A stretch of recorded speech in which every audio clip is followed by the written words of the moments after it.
Welcome back in for another episode of the Vitamin C's podcast, proud part of the CLNS Media Network. I am your host, Tim Shields, and I am joined by my co host and bro, Wayne Breezy Brown. Wayne, how are we feeling today? Feeling much better, I think? Maybe. Absolutely feeling much better. Look, the Celtics did what they needed to do. They tied this series up 1-1. Um, I'm over the first game. If we can do what we did, I'm not saying we need to blow this team out like by 30 points again, but if we continue to play the type of basketball that we played in last night's game, man, the Celtics will dominate this series. And the key was like it's Embiid. They play better against Embiid. Like when he's in the game, when Giannis is in the game, when that superstar is playing, there's only one superstar I feel like that gives the Celtics problems, and maybe because he's not a super duper star, and that's Jimmy Butler. Okay, I But was going to say, Luca yeah, gives some problems too. Luca's had so many he's a game winners superstar though. against him. I, Yeah, I that's give true. I That's give him true. That's true. superstar. Like he hits those. It always comes down to the game winning shot, and he hits it. But Jimmy, I don't know if people label him as a super duper star, but because he's not labeled a super duper star, he just gives the Celtics There's problems. levels to this. There's levels to this stuff, y'all. But welcome to the Vitamin C Show, Tim. I'm great. I hope you're great. I'm doing much better. Winning cures all illnesses and ailments. So, anything you're feeling, like vibes are great right now. Absolutely immaculate after that kind of win. And I think you hit the nail on the head there, especially when you talk about Embiid. I think the Celtics play well against guys like Embiid and Giannis just because of the way they're able to defend, and it does slow the game down. So even if Embiid was at like 100% health, I think their offense slows down a lot more, which allows Al Horford to be much more effective.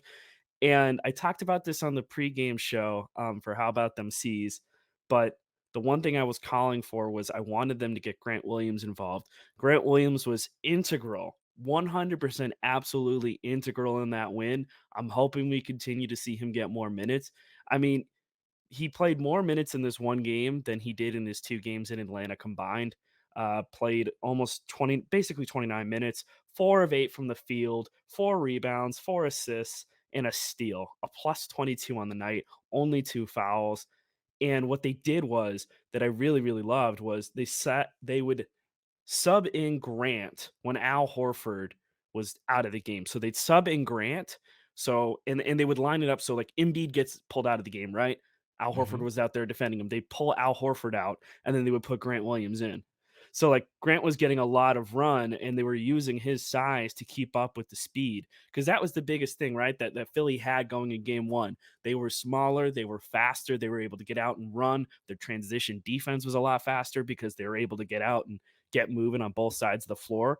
And for Embiid right now, not only is he just like a bigger, slower guy, just based on the nature of his physicality and his stature, but he's not operating at 100%. So like that knee's definitely slowing him down and hampering him. The Celtics made a point of attacking in the paint, getting foul calls, and it was just overall a much different game than game 1. And you do have to wonder if the 76ers, I mean, rushed Embiid back. This might have been a mistake. And I feel like they should have waited until the series got back to Philly. And I mean, we talked about it before when we were talking about series preview and stuff. Embiid should have come back in game 3. They shouldn't have brought him back for game 2. You stole game 1 and you found a style of basketball that worked against the Celtics, and then you immediately went against it and tried to get Embiid back into it and make him a part of the offense. Outside of the 5 blocks, he wasn't as effective as you'd want him to be. In terms of the offense, it just wasn't there. I mean, 4 or 9 from the field, 0 or 2 from 3. Most of his work, 7 or 8 from the line. So you saw more free throws this game, but just not a stellar game from him. And on top of that, he played almost 27 minutes. So you got to see how that knee's doing. There's going to be some swelling for sure. I think one of the reasons why they probably tried to get him back is they knew he had to get back into some type of basketball shape. And would it be okay being up 1-0?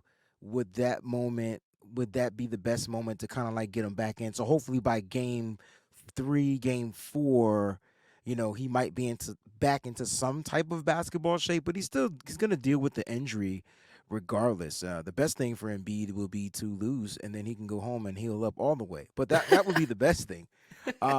Interesting, fun fact. All right, so if you go back to game 4, the Celtics versus the 76ers, it was 135 to 87. The Celtics won that game. Grant Williams played 26 minutes and scored 12 points and had almost identical stats to what he did in this past game. So this was what, last year's game 4? Yes. Okay. Isn't that Interesting. interesting? Very interesting. But what took I mean, that Missoula wasn't there. Maybe they went back to watch some old film, some old basketball tape, and they kind of was like, you know what, Grant? It's I'm messing up. It's time. It's your time. I don't know what it's gonna take, man. It really pisses me off that he's just completely fallen out of the rotation. This is a guy who is a regular contributor, and I expressed my frustrations yesterday about it, on the pregame show, but he's a guy that needs to be getting minutes, and it just makes 0 sense to me. I don't know what he did exactly, if it was maybe it was just like a play style thing where he was trying to focus too much on getting his own shots and his own buckets. Because there would be times where he would just drive on a possession, it's like, "We don't need you to do that.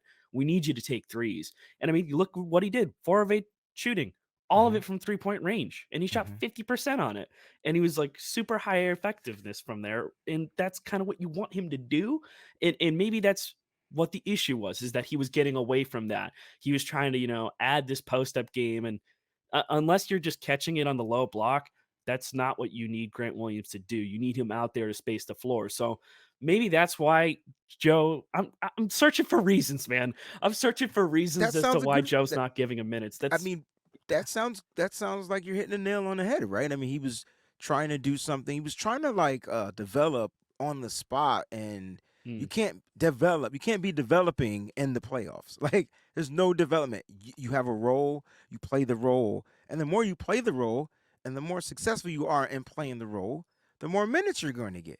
And so going into a hostile environment on Friday, I think Grant's gonna do just damn fine. Like he's gonna be all right. And I think Missoula and the trust and all that type of stuff is getting built back into the system because now you're starting to see Grant play smarter basketball and things like that. And the Celtics, man, I mean, they do their thing. 121 to 87.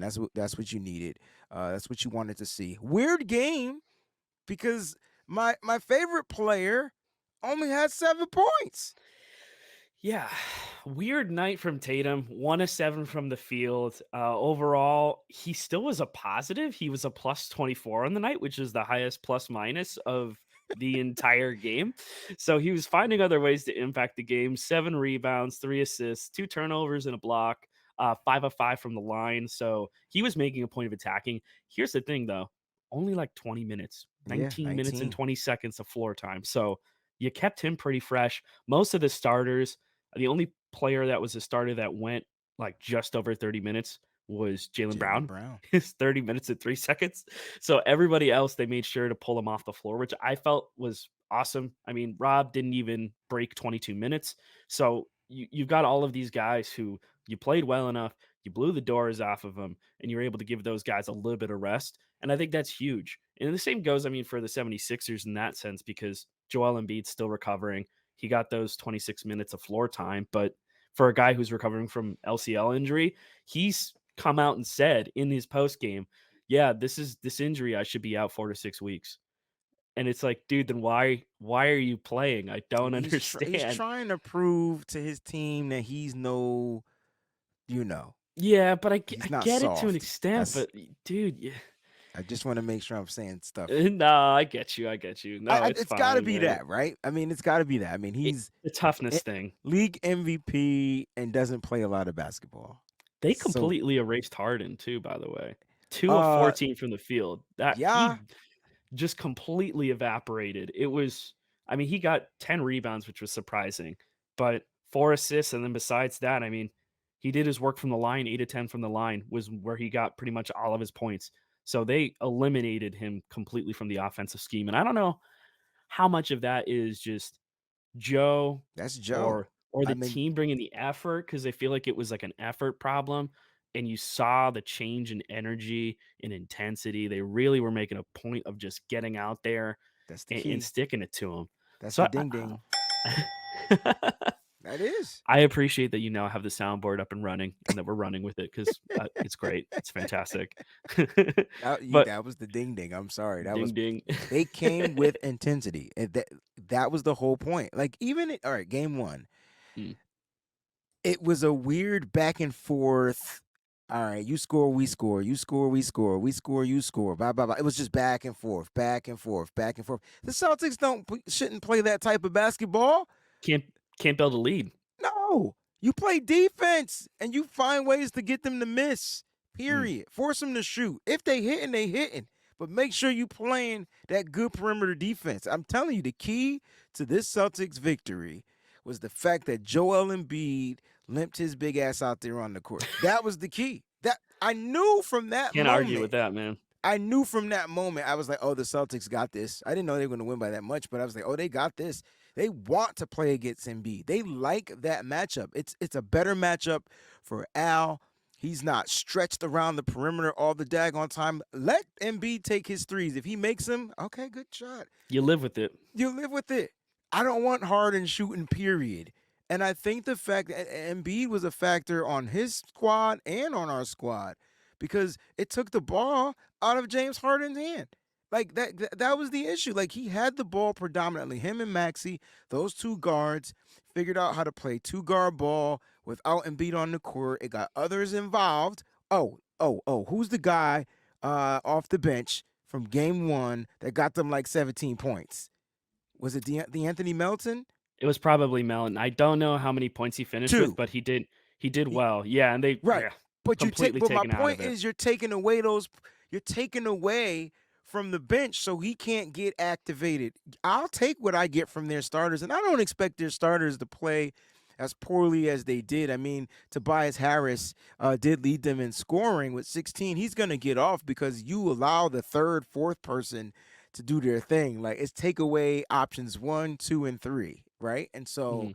I thought the Celtics did a pretty dang good job in doing so. I think they disrupted their playmaking. I think that's the big thing when you're talking about getting the Okay. ball out of Harden's hands. They only had 13 assists on the night, but 11 turnovers. They had Like 11 their turnovers. offense was yeah, their offense was all over the place. You win the But turnover battle, you win the game. Usually. only 6 turnovers by the Celtics. So I Don't say was only. impressed by That's that. great. That's amazing. Only 6 is great. Yeah. Right. That's a Sub beautiful 12. thing. You get under 12, generally you're gonna win a Okay. game. I thought it was That's my 10, opinion. but you say 10, 12. I say, well, there was a point in time, I want to say it might have been back during the bubble, was like that was like around the magic number, was like if they had under 12 turnovers, they would win a game Okay. generally. Yeah, you do want to try and keep it as low as possible. Under 10 would be fantastic for every single game. One big jump is the fact that Celtics went from taking only 26 attempts from three-point range last game to taking 51 this game. Yeah, 20 of 51, damn they near went to the locker 40%. room. They must have listened to our podcast because they went to 50, the locker room and said, "Wait a minute, we only shot 20 what times? That's not 50. Celtics basketball." I mean, 50, man. Like that's a massive jump and they needed it. Like that's again, like Joe just dunks on people with this stuff. As much as we critique like the three-pointers, quality matters with three-point shots, and they took a lot of quality threes, and they hit a lot of quality threes. As soon as those threes started falling, like, the game just completely opened up for them. Agreed. But this offense, the only way it's gonna work is if they're just shooting threes and a high capacity of them, and that's sort of what ended up happening in this game. 2 little factoids. 1, this was the first time this season that the Celtics held an opponent to under 90 points, and it was also the largest, uh, loss margin for the Philadelphia 76ers in their playoff history. Yes, bravo, bravo. So they just handed them their biggest playoff L ever, which is phenomenal for lack of a better term. It's so cool because when the Celtics beat a team, they like to beat a team bad. And when it's this rival, remember back in the day we played Philly and Paul Pierce was this ain't no rival. I don't know what was wrong with Paul Pierce, but no, when you look at this rivalry and you beat a team like this,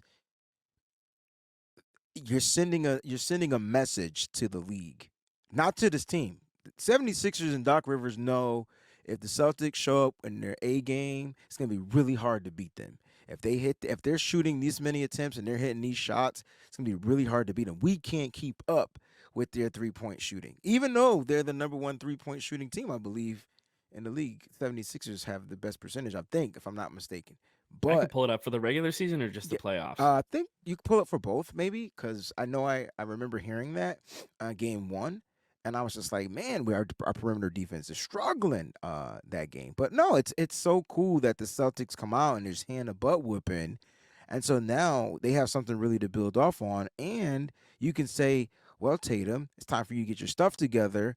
Because imagine if Tatum is injected into this offense the normal, like his normal way. You know what I don't mind from Tatum though? I like his aggression. I like the fact that he's taking it to the basket. He's not getting the calls though. I think that's what's frustrating him and throwing him a little bit off his game. I think Jason Tatum just needs to, if he doesn't get the call, shake it off and find a way to clap back in terms, because I feel like that takes him out of his game mentally, and then he's just not going to shoot well. And so for Tatum, who does shoot relatively very well, um, he needs to continue to get to the basket. We still can score inside on these guys. It changes up a little bit with Joel being back there. But if I'm the Celtics, I'm going after those knees, like literally. Like take him on those knees, make him jump, make him bump, make him fall, make him stumble. Don't hit him in the knees. I'm not saying play You're dirty. just like Nancy Kerrigan. It's just Right. like it's like Don't hit Jesus. him with the roller skate and the kneecaps. You know what I'm saying? Nah, but just make play physical with him is what I'm trying to say. Yeah. Be very physical with Embiid because you can do it. Like you can do it. He's still great. Still the MVP. He still makes tough shots. But that's what you're gonna get from Embiid. You want him crying and falling on the floor. Yeah, you gotta have to attack that mismatch, and you can't really hesitate to do that. And I don't think the Celtics did. I think the one thing that did impact Tatum, like you said, I think those calls not going his way, but then also calls going the opposite way. He racked up 4 fouls really fast. One of them was really bad, where Harden got hit in the face Oh, by that was Tatum's it. arm, but it was like Joel Embiid screened and was like moving screen and pinned his arm, and Harden just like went into it. So here's S- why Tatum is pissed, right? So go back to the night, the game before when PJ Tucker swung and hit him in the Mhm. nuts. Yep. And they didn't call anything on They that, didn't which is call. still crazy to me. What? And then PJ Tucker got hit with a call that reminded me of it when I think it was was it Brown, I think?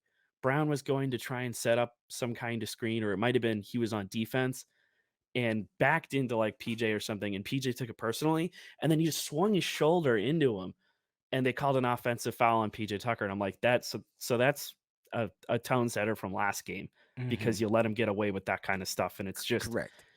And I mean, you went back yeah, and watched it, and I don't want to like stay stuck on it. I mean, like mhm, they're saying, oh, it was just he was just swinging. Nobody's absolutely swing. not. He's No, swinging his arm that late after the dude went already past him. Come on, Cletus, be better than that. Like, don't give any excuses. He knew what he was doing. You can feel people in your vicinity. It's a feeling that you have. He swung, it hit him, and they should have called something, but they didn't. And I'm telling you, like the game was a lot different in game two, I tell you that. But I think Tatum, with all that stuff in his head and it just not coming to fruition, the stuff not being called the same way, I think that's kind of what gets to him. And that's the only knock on Jason Tatum's game, but he's still a kid. So he's still that's young. he's still Yeah, young. And that happens. Imagine him 7 years from now when that stuff doesn't phase him and he's sticking out the tongue like Jordan and just doing his thing. You know what I mean? And yeah, so it's gonna be crazy. yeah. I expect a bounce back game. You were correct. So Philly actually had the highest shooting percentage from 3 point range. Um, They shot 38.7% from deep. They didn't rank as high on attempts. They were actually, now as I'm scrolling down, they were pretty low in attempts. They were 16th in the league in 3-point attempts. But that So makes why their percentage is yeah, higher. They take less shots. yeah, they take less shots from 3, but that's because you got Joel Embiid, so, like, you're not gonna need to as much because you're gonna Good point. work the free throw line, you're gonna work Mhm. in the paint, you're gonna get up buckets that way. That's for the regular season. In terms of the playoffs, they actually rank 3rd, 38.3. Celtics are 2nd, Miami Heat are 1st. So that's something worth considering, especially if you're trying to look ahead at all. But going into game 3, I expect a bounce back performance from Tatum. I don't think I don't think saying that he'll have, like, a stinker, Yeah, again, would be, a safe I think that's a safe assumption to say that won't happen again. I'm not saying he's gonna have a monster performance. There very well could happen, but they're not gonna be afraid to play in Philly, and I think that's absolutely sort not. of the home court thing, like, losing game 1 obviously sucks, but you're not gonna be able to win a championship if you're afraid to play games on the road, and I just don't think that this team in particular is afraid to do that. I mean, you saw them go down to Atlanta, take game 6. They saw them do this last year when the Bucks were up, had a chance to close it out at home. Celtics ended up taking that game 6 to make it a 7-game series and bring it back to Mhm. Boston. And that was on the backs of a massive Jason Tatum performance.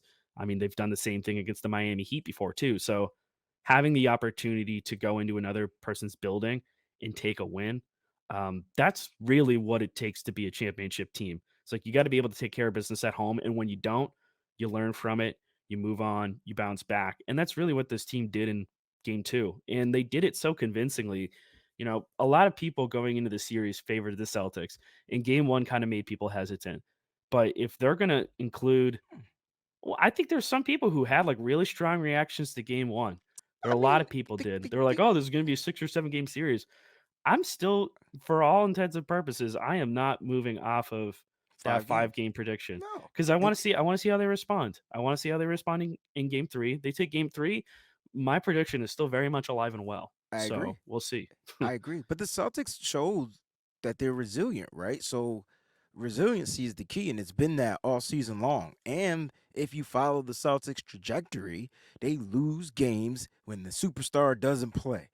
Like those So are games weird. that they lose. I know, So but if we're following that trajectory, so when they lost game one, my hopes didn't go throughout the door. It was just a wacky finish, I was right? annoyed. It That was was a probably the best way to put it. yeah, because damn it, we were up with 20 seconds left by one or something, and then it came down to Harden hitting a big shot, and then we turned the ball over again twice. But my point is, it was just a weird synergy of how they supposed to close out a game due to the lack of their game plan being around their big guy, the superstar from the Philadelphia 76ers. So they it was a fight. It was a fight. It was a good battle game one.